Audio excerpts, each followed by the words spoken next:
That's right.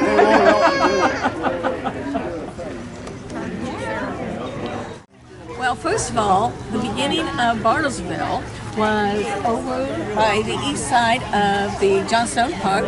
If you look across the river from the small shelter, you can see where the north side, or Bartlestown, was.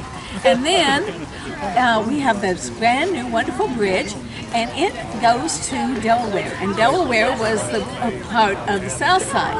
And Jake Bartles started the one on the north side, and a couple of his people decided they would go to the south side, Droage and William Johnstone, and they went ahead and started a store and started the community growing there. But with the Nellie Johnstone, they were trying to drill because they had seen some of the shimmer of oil on the river, and they went ahead and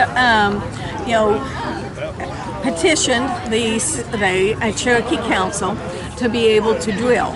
And Droege Keeler, William Johnstone, as well as Frank Overlees were the main trio that did that. They contracted with Cudahy Oil to be able to have them get drillers come in, and they used the company from Independence. They came down, and in January they started it. It took them 2.5 months to be able to drill it, and on March 25th, 1897, they had Jenny Cass drop the Go Devil, because they already had nitroglycerin down at the bottom of the well, and she had kind of like a little spike, and it dropped in there and started the gushers, so it went all over the place. And they capped it, but they didn't cap it real well.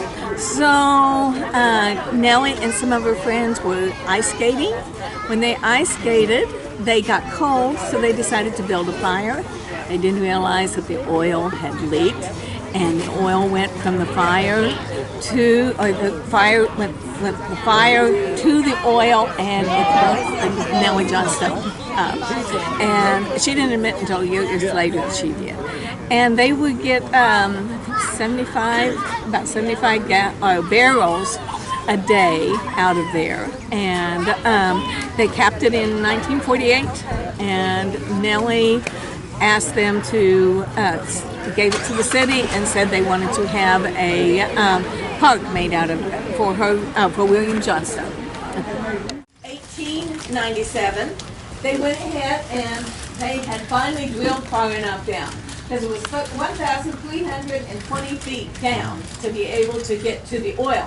So they had an unusual way at that point of being able to do that. They had put down a torpedo, which was nitroglycerin, and they put that all the way down very carefully, because you know what happens if it gets messed up. So they put it all the way down there. And then they had Jenny Cass, who was the stepdaughter of George Keeler. She got a chance to be able to drop the Go Devil. And the Go Devil was kind of a spear, so that it had a pointed end, and you went ahead and dropped it down, and all of a sudden, all the oil came out, and there were 50 people around that were watching this explosion. And you can imagine how messy it was, getting oil all over on you. And Nellie Johnstone was just a very small child at the time, and she was in a carriage off to the side. And in the pictures, you can see where her carriage was, that she was sitting there. And then in 1903, they were doing the allotments, and she received this land.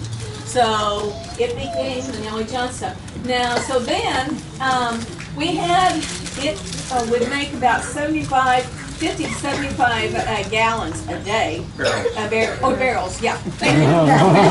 Yeah. 42 gallons in a barrel. Okay, yeah. Thank you. And so they had, let's see, one of the funny stories, one of my favorite stories, is that Nellie and some of her friends were off ice skating in the middle of the winter, and they had capped the oil well because they didn't have a way to be able to transfer it to another place to get it refined.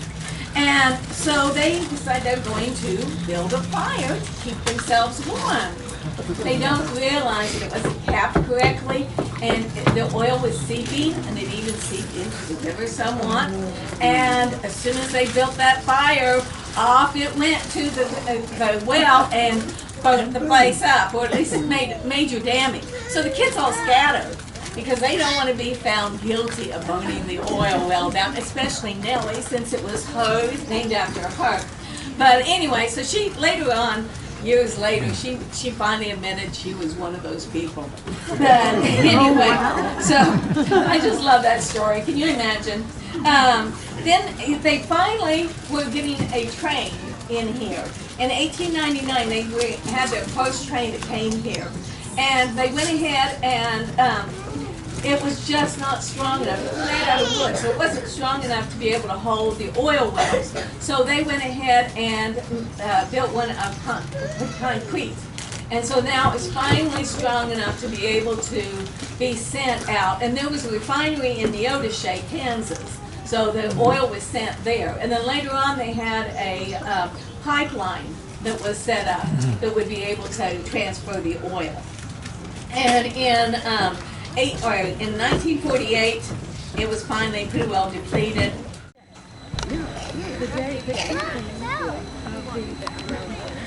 It's the determined possibility of Bartlesville is 43%. Usually for each of the jump from All right, this is what you did from the middle of January till the middle of It's the only, it's March. only Up and down. sit down in the middle. now, it's that rope, it's go all the way from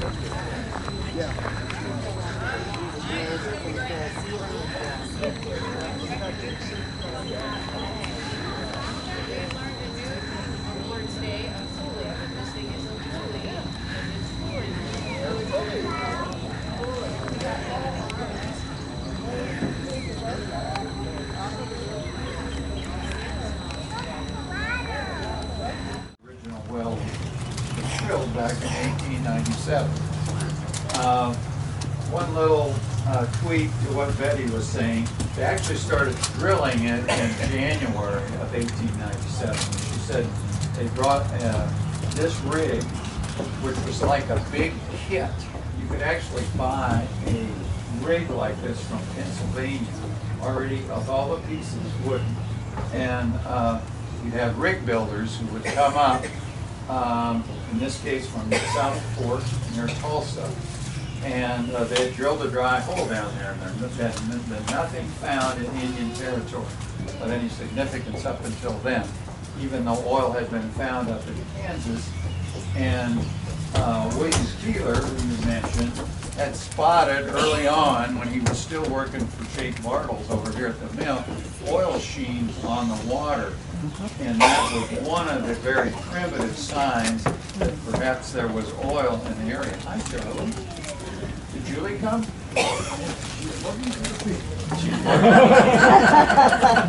Charlie Daniels and his wife, Julie, who's a state senator, and I were very much involved in their kitchen, over their kitchen table, and helping bring this all together. At any rate, they brought the rig up in pieces, 14 horse teams, dragged it across the Arkansas River, and brought it up to Bartlesville in the middle of winter, and they put it up.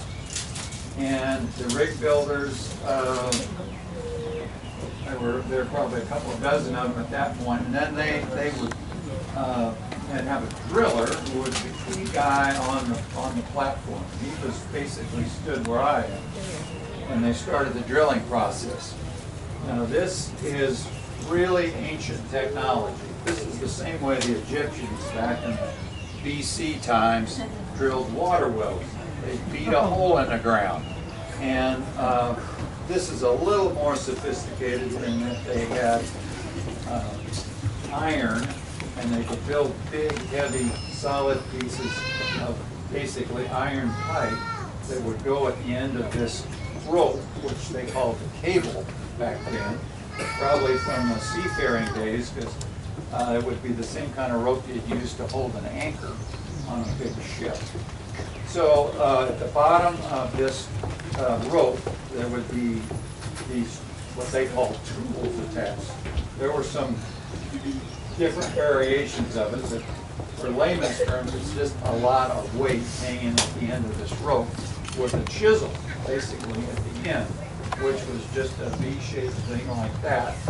It would periodically get dull, and so you'd have to pull everything out of the hole. And you had a blacksmith over here, and he beat that chisel that was all blunted back into a point again, and then drop it down the hole. But it was still a very slow process, because you'd probably make about 2 or 3 feet, and then you had a bunch of crushed rock down there, which was like getting a big sponge after a while, so you had to get it out. So right here, this pipe would, it was on its own separate rope up attached to the top. They'd swing this out of the way, they'd drop that pipe down the hole, and it has a little flapper valve at the end of it. And they'd drop that down to the place where the crushed rock was. They'd pour a couple of buckets of water in there to make kind of a slurry mixture, and then they'd put that pipe down. The little valve on the end would close, and when they pulled it up, and you'd make a couple of trips, maybe more, get about 3 feet of rock out, dump it over the side, put that back where it came from, lower this down, and start all over again. So this went on, we think probably most of the day and night for 2.5 months. And they said with a cable tool rig like this, you were lucky if you made 50 foot a day. They went down 1,320 feet, and the driller was looking at these cuttings that would come up, this slurry mixture, and he'd smell it. It smelled like oil. That was a good thing.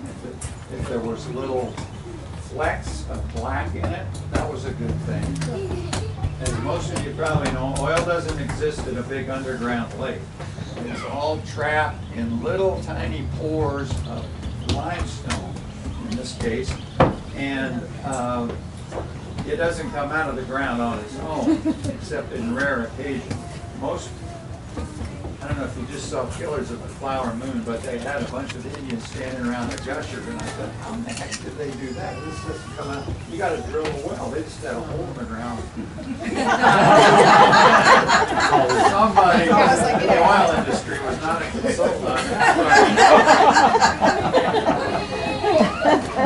See the movie, it's weird. There's no well, there's no drill, there's nothing. There's a hole in the ground, a bunch of Indians looking at this gusher. It doesn't happen that way, folks. Anyway, back to our story. So the driller, again, a guy like me that would be standing here looking at the cuttings coming up, he decided that it was time to shoot the well on March the 25th. 1897. And as Betty described, they lowered cans of nitroglycerin down very carefully down the hole. I think, Charlie, you had a relative who was a shooter. My dad was a shooter. And he lived to tell about it, but not all of them did. Is that He did say that they didn't worry about old age pensions. So he got out of it.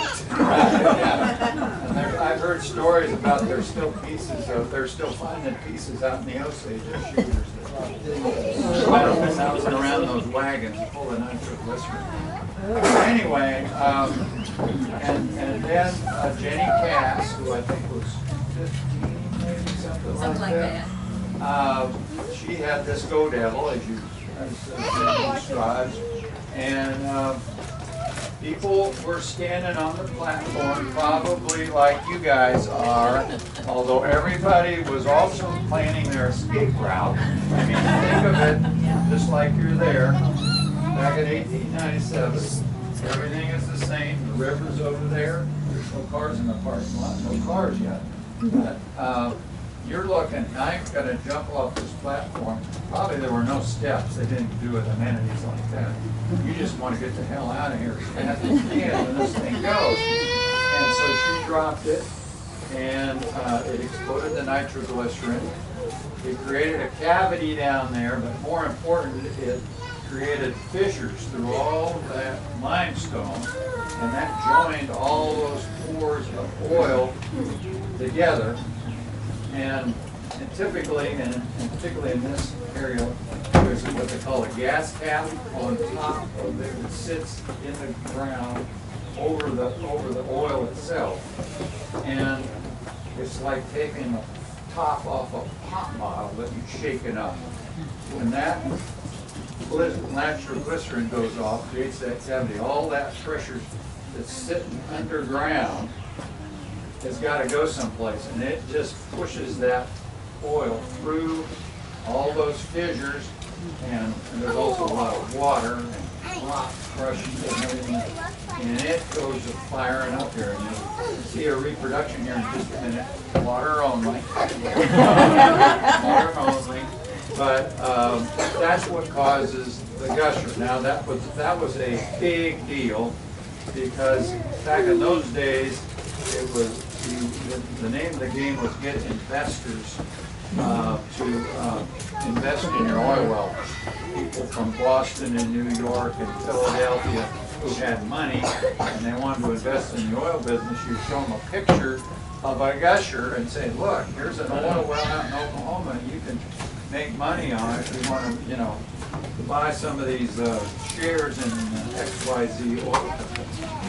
What happened from time to time, and I'm sure Charlie can testify this as well, there were very skillful photographers around who knew how to use an airbrush, and probably for every 10 real brush, or one real gusher, there were probably 10 fake ones, and a lot of people went to the cleaners based on an airbrush photo of a gusher that was in fact a dry hole. So if you ever want to see a reproduction of the event, we have one. The website is discoveringOnePart.org, and there's a nice little 6-minute video that shows the reproduction of this with historical characters and so forth. And it gives you a real feel for what it is. Anyway, this is what happened. They shot the well. It was successful. It ushered in the oil business to Bartlesville, made it a boom town.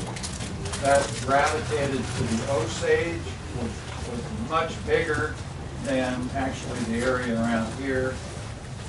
It fed the wealth of this entire area. And it brought really the oil business to Oklahoma. That's why it's called this. We call it Discovery One Part. It's the first discovery in Oklahoma, and as a consequence, it brought the oil business into the state, and the rest is history. Anyway, she pulled some strings, and we made it a official state centennial project.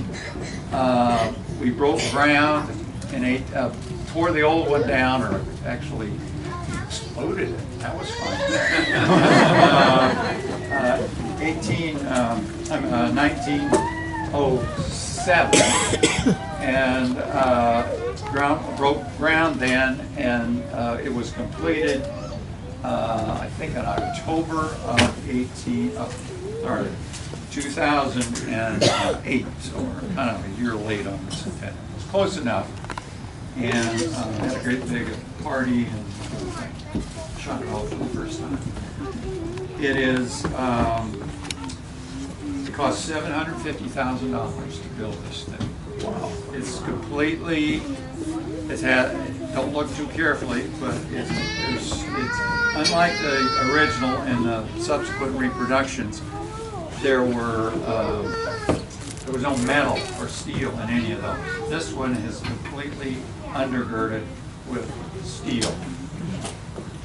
If you look up here, this could take a tornado. It goes all the way up. It's all steel, and it sits on 30 piers, and they all go 25 to 30 feet in the ground, concrete piers. So this thing is built to last floods, tornadoes. What does not last is this rope, and which looks terrible. It broke, and it's supposed to go all the way up to the top, and it did for the first 10 years, and then it comes back down and goes around that spool. Because as you go down the hole, obviously you need more rope all the time, so you have to keep letting the rope out. This big ice-like device is what you used to do that with. And I was standing here one day with a group like this. At that point, the rope was still up. Little did I know that it had rotted right at the top. And this is 72 feet high. And 72 feet of rope came down right there. I was standing here, and all of a sudden, whoa. And I mean, it was like wind came at me, you know. Anyway, it's on our list to get a new rope and to do a few other cosmetic repairs. So you're going to have to make believe this rope goes all the way up there, around a pulley, and then comes back down when it operates. You'll see it only goes up and down about 18 inches. So that's why it was such a slow process to get it to drill. But that's as much as you could, as much up and down motion as you can get with this teeter-totter affair that we'll see operate.